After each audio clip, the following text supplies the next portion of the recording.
A fight between a dissatisfied customer and the staff of Ikeja Electric has thrown 7 streets within that community into darkness.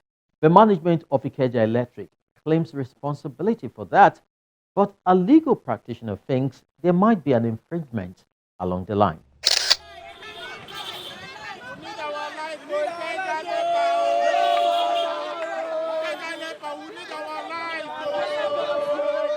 It's not a moment to smile for these residents of 5th Avenue, Gowon Estate, Egbeda area of Lagos.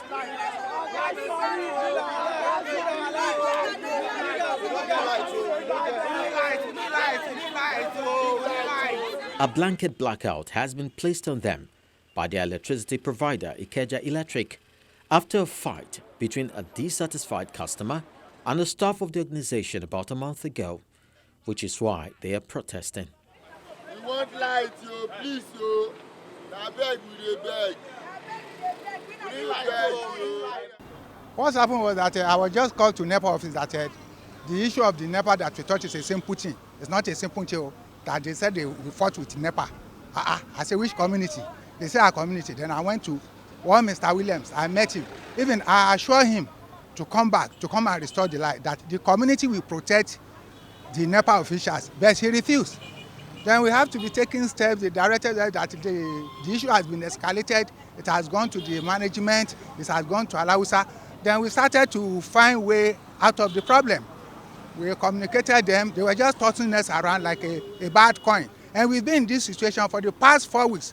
My freezer was filled with fruit, frozen fruit. All I seen perished. Not me alone. So many people. There are so many people within the community that this life paralyzed their business. I'm a prepaid meter. I've been using prepaid meters since 2011. I don't have issue with them. If someone, a single person is having an issue with them, they know how to, get the issue cleared. I think it's having a leg that they can be that can be disconnected without affecting those who are, repaying their bill. 7 streets have been disconnected as a result of the incident. The impact is unbearable, and the people find this quite unbelievable. It is bad enough that 7 of us were on one transformer. Those transformers, the highest time we will enjoy light is 2 weeks. They'll keep on repairing, we keep on giving them money. They will repair, and the highest time that we will use it is 2 weeks. Now they shut it down and they are not even cared. They keep on sending us to one another. We're moving from one place to another without any result. It's not fair.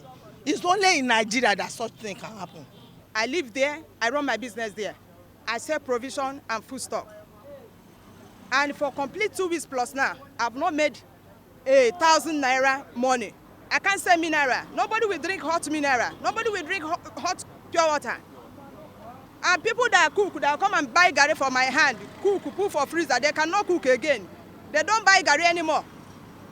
Everything, all my markets.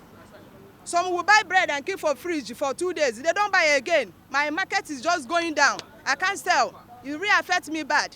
They claim several efforts to reach out to the management of Ikeja Electric has met a brick wall. We hold a meeting with them at Galadima Hall, which they now ask us to go back and write a letter to see how they can specify them to come and put the lights. And now this is going to a month. We don't see light then. There are speculations and rumors that this same light will be shut down for 6 months because of the have issue with 1 or 2 persons. All the elders, old women, elderly men, they've come. We'll be going with all our letters, with all the reports, complain. Nothing has been done. Confirming the incident, the head corporate communications of Ikeja Electric, FELIX OFOLUE, says the measure was taken to checkmate incessant assaults on their staff. But the truth is, it is not meant to be a punitive measure. It is actually meant to be a deterrent. You see, we have a lot of cases like this on a very frequent basis, and then we think that we need to take some very drastic actions to reduce them. And I can tell you that gradually they are reducing. We don't have anything against the community, nothing at all. If our staff was not beaten up there, we will not go there in the first place. This will not be happening. But like I said, when we went back to disconnect the hotel, the communities showed support for the hotel by preventing us from getting in. And then the only way you can disconnect someone, if you are not getting into his premise, is to ensure that is to go to the transformer and disconnect. That's the only way you can disconnect the person. Now, the reconnecting the community is when we are sure, because right now, as we speak, our men can't even go to the community because they don't feel safe. They won't go there. The only way the fastest way or the quickest way to reconnect the community is when the place is safe for our workers to get into and operate. Then that will be it. He also speaks on why Ikeja Electric took the decisions and what they intend to do to resolve issues surrounding metering. The meter asset provider scheme, which we have just launched, will eventually bridge that metering gap.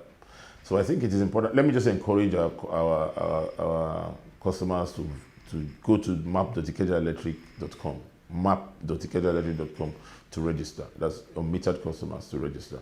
Once you register, that's the first step to getting your prepaid meter. Once you register, then we'll advise on the next steps to take. But it's important to go there and register for now. While it's bad enough to connect 7 streets to one transformer, putting an entire area in darkness as a result of one person's fault seems like an infringement.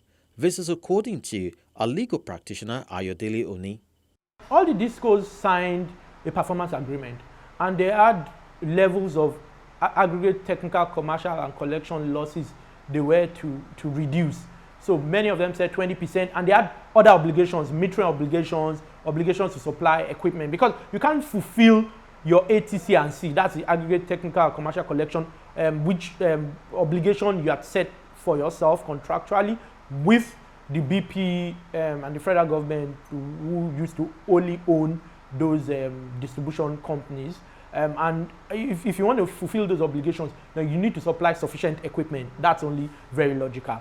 That's one angle. Another angle is that consumers, by next guidelines, rules, and regulations, consumers are entitled to electricity in a safe and reliable manner.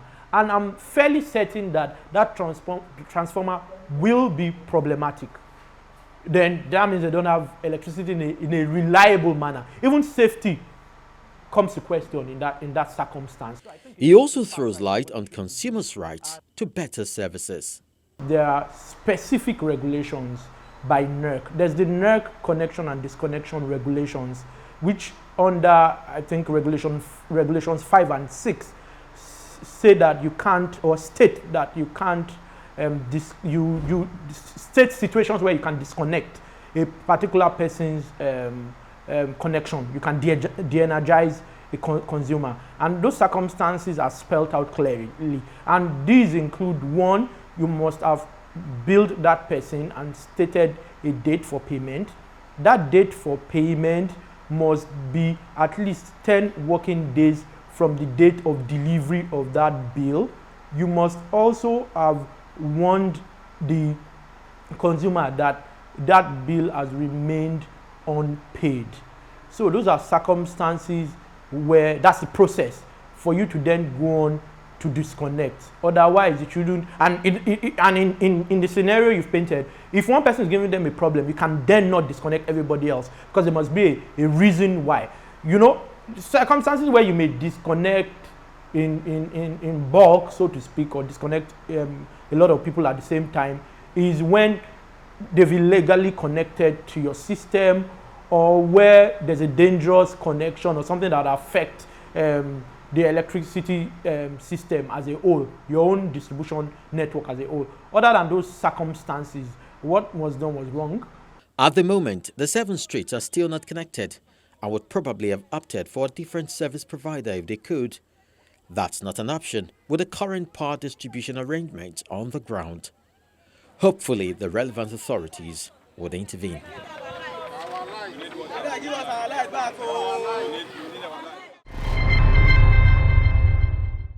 You can be part of Eyewitness Report on Channels Television by reporting events as they affect you and your environment. Just record and post on the Eyewitness portal at description, location, and contact number. But ensure you first download the Channels TV app, launch, swipe to review the Eyewitness menu, and then follow instructions on how to upload your stories. Now let's see what you already posted for the week.